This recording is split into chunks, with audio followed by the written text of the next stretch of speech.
Your lies are over. Our life is finished too. So yesterday was my divorce hearing, and I'm still processing the complete crap show that went down. Picture this. I'm sitting in the courtroom with my attorney, going over our paperwork one final time before the judge comes in to decide on temporary asset allocation. We've been fighting over this divorce for months now, and frankly, I just wanted it over with so I could move on with my life.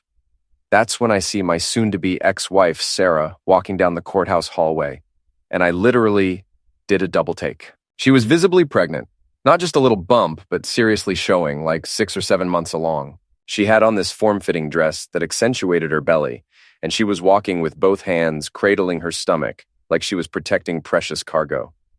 The look on her face was pure triumph, like she'd just played the ultimate ace. My lawyer grabbed my arm and whispered, "Did you know about this?" And I just stared because what the actual hell was happening here? We hadn't been intimate since our separation over a year ago. So unless this was some kind of miraculous virgin birth situation, something was seriously off. We go into the courtroom and take our seats. Sarah sits down at the petitioner's table with her attorney, this slick-looking guy named Richardson, who I'd heard had a reputation for playing dirty. The whole time, she's making deliberate eye contact with me while rubbing her belly, that same smug smile never leaving her face. Judge Martinez comes in, we all stand, go through the usual preliminaries. Then Richardson immediately jumps up and asks to address the court about recent developments that significantly impact these proceedings. He gestures towards Sarah like he's presenting evidence at a homicide trial. Your Honor, as you can clearly see, Mrs. Peterson is expecting. This pregnancy substantially changes the financial considerations in this case, particularly regarding spousal support and the division of assets. The judge raises her eyebrows, looking back and forth between Sarah and me. I can see the wheels turning in her head. Here's this pregnant woman whose husband is apparently trying to divorce her and leave her high and dry. Richardson continues, and his tone gets increasingly accusatory. Mr. Peterson has not only been attempting to minimize his financial obligations to his wife during these proceedings, but he is now trying to abandon his responsibilities to his unborn child. Mrs. Peterson informed him of this pregnancy during their last reconciliation attempt, which we believe directly precipitated his abrupt decision to file for divorce. That was a complete lie. We never had any reconciliation attempt, and she sure as hell never told me about any pregnancy. But Sarah is sitting there looking like the picture of wounded motherhood, dabbing at her eyes with tissues and placing protective hands over her stomach. Richardson keeps going. Furthermore, this pregnancy has created serious health complications for Mrs. Peterson. She's been diagnosed with severe morning sickness and gestational hypertension, forcing her to reduce her work hours significantly. This medical situation makes it even more critical that Mr. Peterson provide adequate financial support for his family. Sarah speaks up then, her voice soft but carrying clearly through the courtroom. I just want what's best for our baby. I never expected him to react this way when I told him we were going to be parents. I felt like I'd been sucker punched. The judge is looking at me with obvious disapproval, probably thinking I'm the worst kind of deadbeat dad. My attorney is scribbling notes frantically, writing, "Paternity test ASAP" in all caps. Judge Martinez turns to me directly. Mr. Peterson, were you aware of this pregnancy when you filed for divorce? Before I could answer, Richardson jumps in again. Your Honor, he was absolutely aware. Mrs. Peterson informed him during their final attempt to save their marriage, which is what prompted his sudden filing for divorce. He couldn't handle the responsibility of impending fatherhood. That's when something inside me snapped. I stood up, ignoring my lawyer tugging at my sleeve trying to get me to sit back down.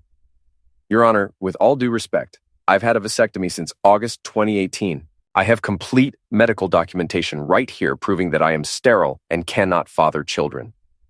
The entire courtroom went dead silent. You could have heard a pin drop. Sarah's triumphant expression froze on her face, then crumbled in real time like I was watching a building collapse in slow motion. Her attorney looked at her with complete shock and confusion, clearly realizing he'd been played. I reached into my briefcase and pulled out a thick folder I'd been carrying throughout the divorce proceedings. I have the surgical records from Dr. Williams at Metro Medical Center, post-operative follow-up notes, and 2 separate seed count tests confirming the procedure's complete success. I am biologically incapable of being the father of that child. Richardson shot to his feet, looking flustered as hell. Your Honor, my client was never informed of any such procedure. This is clearly a desperate attempt by Mr. Peterson to evade his parental responsibilities. Judge Martinez held up her hand for silence and asked the bailiff to bring her my folder. She spent several minutes carefully examining each document while the courtroom remained completely quiet except for the sound of pages turning. "These records appear to be authentic and complete," she finally said. "Mr. Peterson, when was this procedure performed?" "August 10th, 2018, Your Honor. I have the complete surgical report, billing records, and insurance documentation. I also have medical records documenting my genetic condition, Huntington's disease, which was the primary reason for my decision to undergo sterilization." Sarah was visibly shaking at this point, her face completely drained of color. Richardson leaned over to whisper something urgent to her, but she jerked away from him like he'd burned her. The judge looked directly at Sarah. "Mrs. Peterson, were you aware your husband had undergone this procedure?" Sarah struggled to stand, still holding her belly. He never told me. This is impossible. We were still intimate after that date. The timing doesn't make sense." "Mrs. Peterson," I said quietly, "a vasectomy doesn't affect sexual function, only fertility. And yes, we were intimate during our brief reconciliation period in late 2018, which occurred 3 months after my procedure." Richardson quickly requested a recess, which the judge granted. As they huddled in intense conversation across the courtroom, my lawyer looked at me with a mixture of relief and exasperation. "Jesus Christ, a heads up would have been nice," he muttered. "That could have gone very badly if your documentation wasn't perfect." "I never imagined she'd try something like this," I replied, still processing the absolute audacity of what had just happened. "Attempting to pass off another man's child as mine in a court of law? That's beyond anything I thought she was capable of." Now let me back up and explain how we got to this point, because this whole situation is completely screwed up. Sarah and I got married in 2015 after dating for 2 years. We met in 2013 at a work conference. I'm a software engineer. She works in corporate marketing. Everything was great at first. We had similar career ambitions, traveled together, bought a beautiful house in the suburbs, had the same vision for success and financial security. The one area where we differed was on having children, but initially, it wasn't a major issue. In early 2017, everything changed when I got diagnosed with Huntington's disease. If you don't know what that is, it's a degenerative neurological condition that's genetic. There's a 50% chance of passing it to biological children.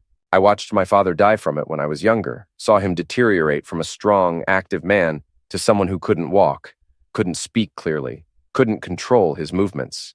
He died at 52. I'm 34 now and already showing early symptoms. Occasional hand tremors, some balance issues, minor cognitive stuff.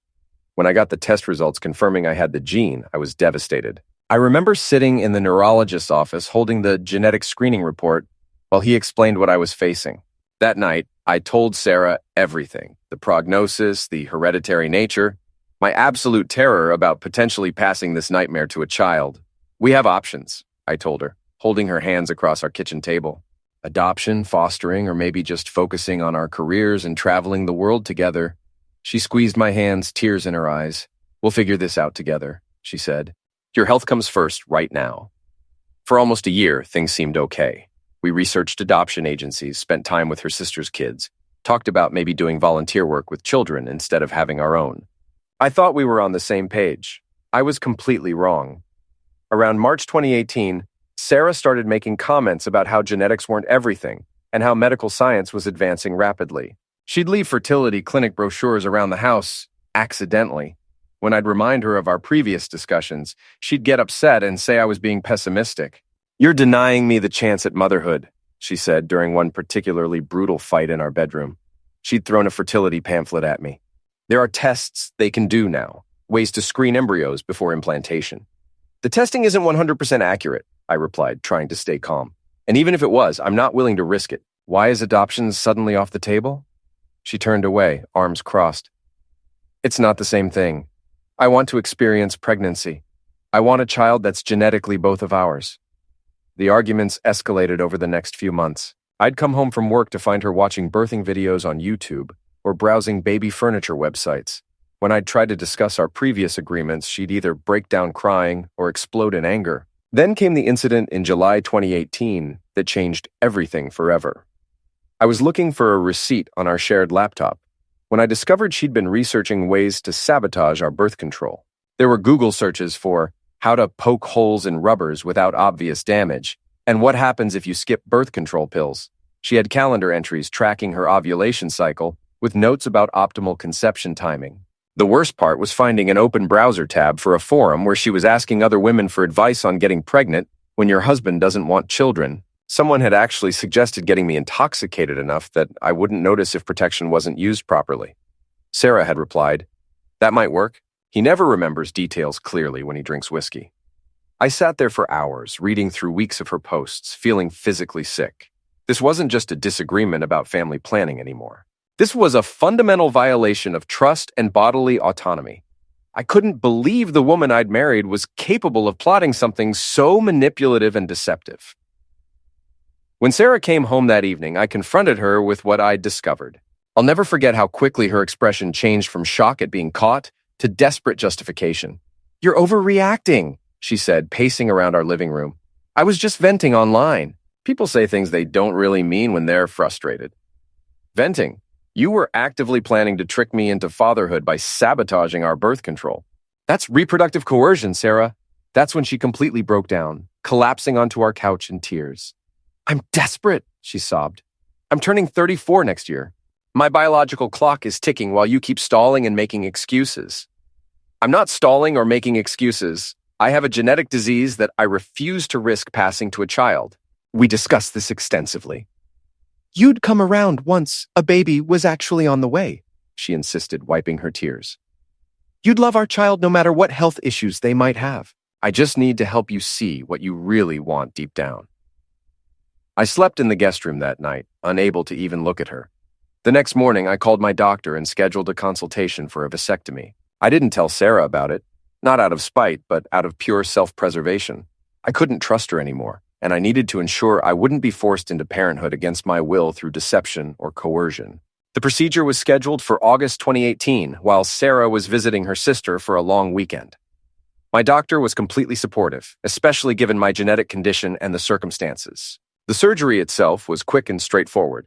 Local anesthesia, small incisions, about 30 minutes total. Recovery was minimal, just some ice packs and mild discomfort for a few days. I took 3 days off work, telling Sarah I had a major project deadline and would be working from home anyway.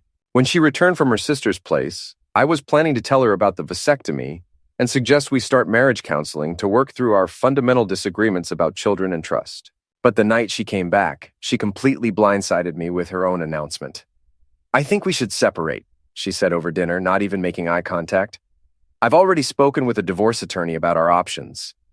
I was stunned. "Sarah, what are you talking about? I know we've been having problems, but..." "What's there to work through?" she interrupted coldly. "You won't give me children, and I can't waste my remaining fertile years on someone who will never change his mind about this." She said it so matter-of-factly, like she'd been rehearsing the speech. There was no emotion, no sadness about ending our marriage, just cold calculation about her biological timeline. I didn't mention the vasectomy that night. It seemed pointless since we were apparently heading for divorce anyway, and I was still processing the whiplash of her sudden decision. We spent the following weeks discussing logistics, how to divide assets, who would move out of the house, whether to try mediation or go straight to attorneys. It was all very civil but tense, like we were business partners dissolving a company rather than spouses ending a marriage. Then, completely inexplicably, in November 2018, about 2 months after she'd first mentioned divorce, Sarah showed up at my apartment wanting to reconcile. She arrived with takeout from our favorite restaurant and tears in her eyes. "I've been thinking," she said as we sat awkwardly at my tiny kitchen table. "Maybe I can accept a childless marriage if that's what it takes to save us. We built a good life together. I don't want to throw that away over something that might not even matter in the long run." I was suspicious but willing to try. 7 years together isn't something you discard easily, especially when you still care about someone despite everything that's happened. We agreed to start couples counseling, and I moved back into our house in December 2018. For almost 10 months, things genuinely seemed better. We went to weekly therapy sessions with Dr. Rodriguez, who helped us communicate more effectively. We reconnected physically and emotionally. We started talking about travel plans and career goals again. I came close to telling her about the vasectomy several times, but the right moment never seemed to present itself. As more time passed, it became increasingly difficult to bring up, especially since our relationship was finally improving. Then, in September 2019, Sarah's phone started buzzing constantly while she was in the shower. Normally, I would never check her messages. That's a serious violation of privacy. But after the birth control sabotage incident, I still had lingering trust issues. I glanced at her screen and saw text messages from Marcus W. with preview text that made my stomach drop. "Miss you too, baby. Can't wait until I get back and we can..."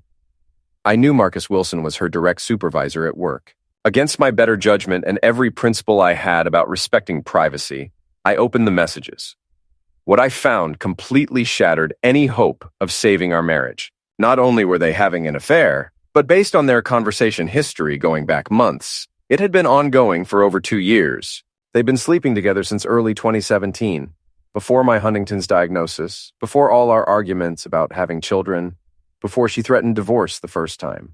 As I scrolled back through months of their messages, the timeline became sickeningly clear. Their affair had continued throughout all our fertility struggles, through her manipulative attempts to get pregnant, through her initial divorce threats, and even during our reconciliation period. The reconciliation, I realized, had started in November 2018, which coincided perfectly with Marcus being transferred to their London office for a 9-month assignment. She had essentially put me on hold while her primary relationship was temporarily unavailable. When Sarah came out of the bathroom, I was sitting on our bed holding her phone.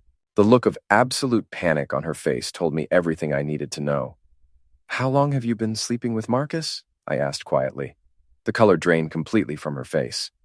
"Listen, I can explain." 2 years, Sarah. You've been having an affair for 2 years while making me feel like a selfish monster for not wanting to risk passing a genetic disease to our children.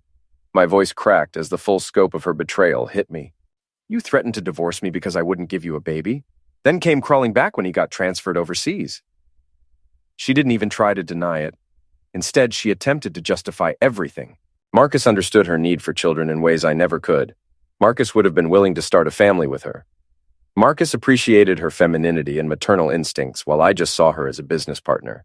It was complete BS, but it told me everything about who she really was.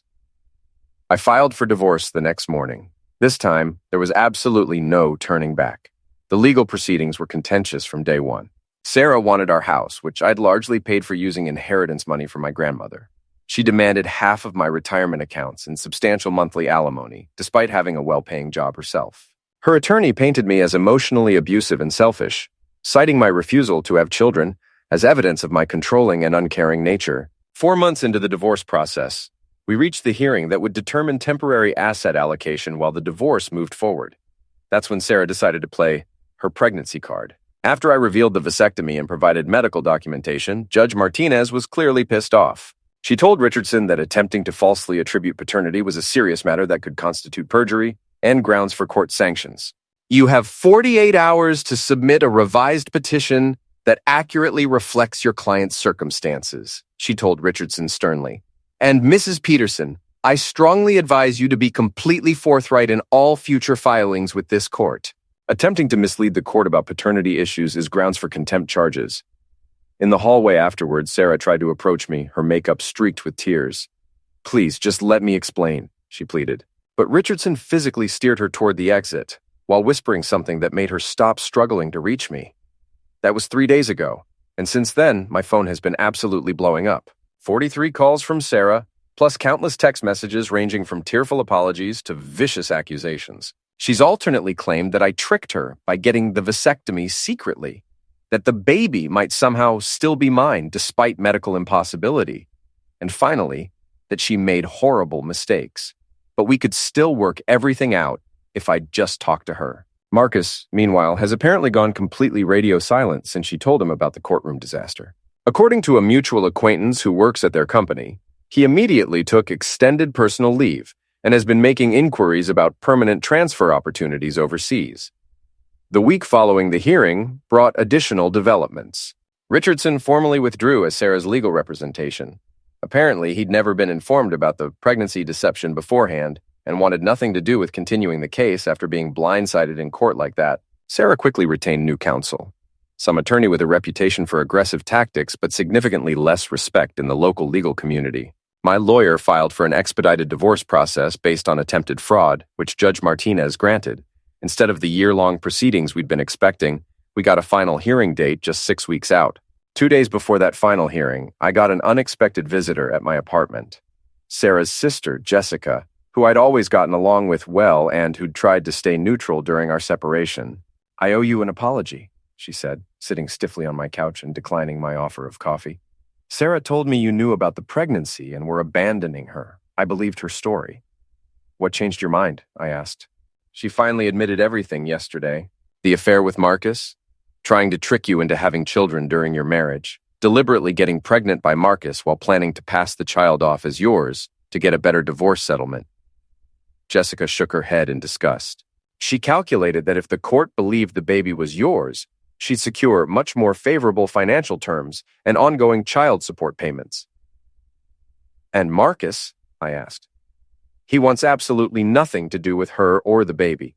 Apparently, he never wanted children either. That was part of why she was having problems with both of you. When your attorney sent his lawyer copies of the court transcripts," she trailed off meaningfully. "Let's just say he's not stepping up to take responsibility."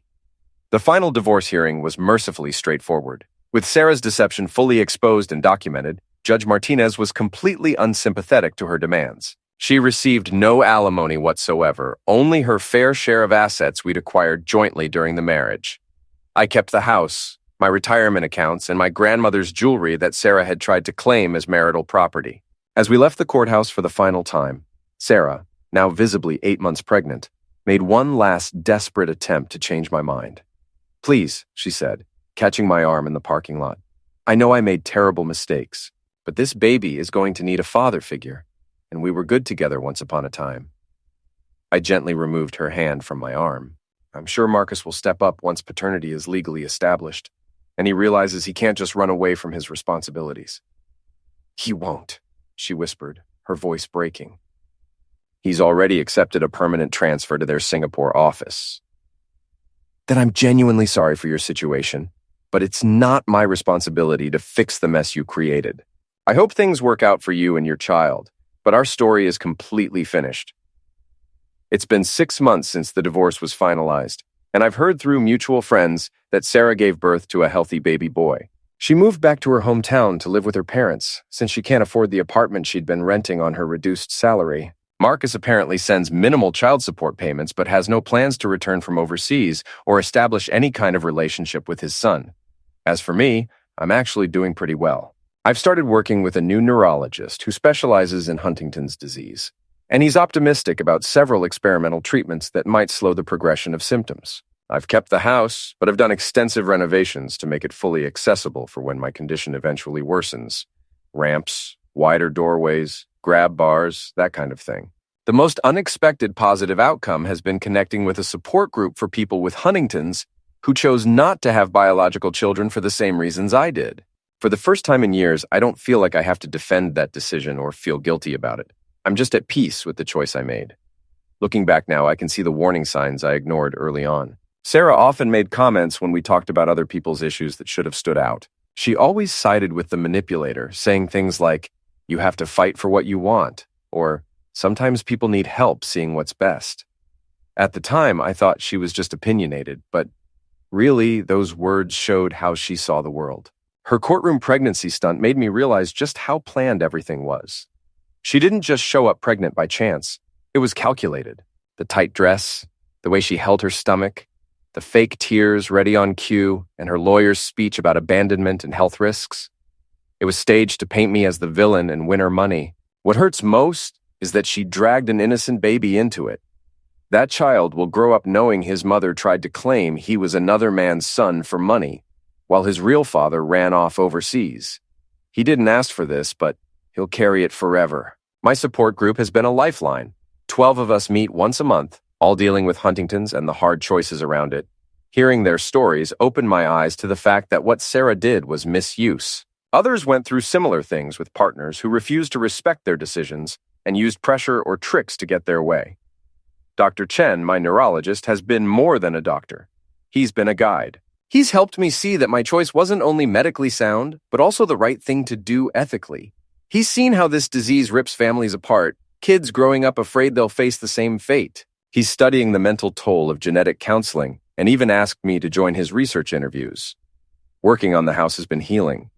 Adding ramps, a roll-in shower, and lower counters isn't about giving up. It's about facing reality. Sarah used to get mad whenever I brought up wheelchair access, calling me negative. But preparing isn't quitting. It's taking charge. I've gone back to things I gave up during the marriage. I picked up the guitar again after Sarah used to complain about the noise. I joined a hiking group that does accessible trails, which helps with both fitness and making new friends. I'm even thinking about getting a dog, something she always said no to because of the furniture. Sometimes I wonder how life might have been if we had been honest from the start.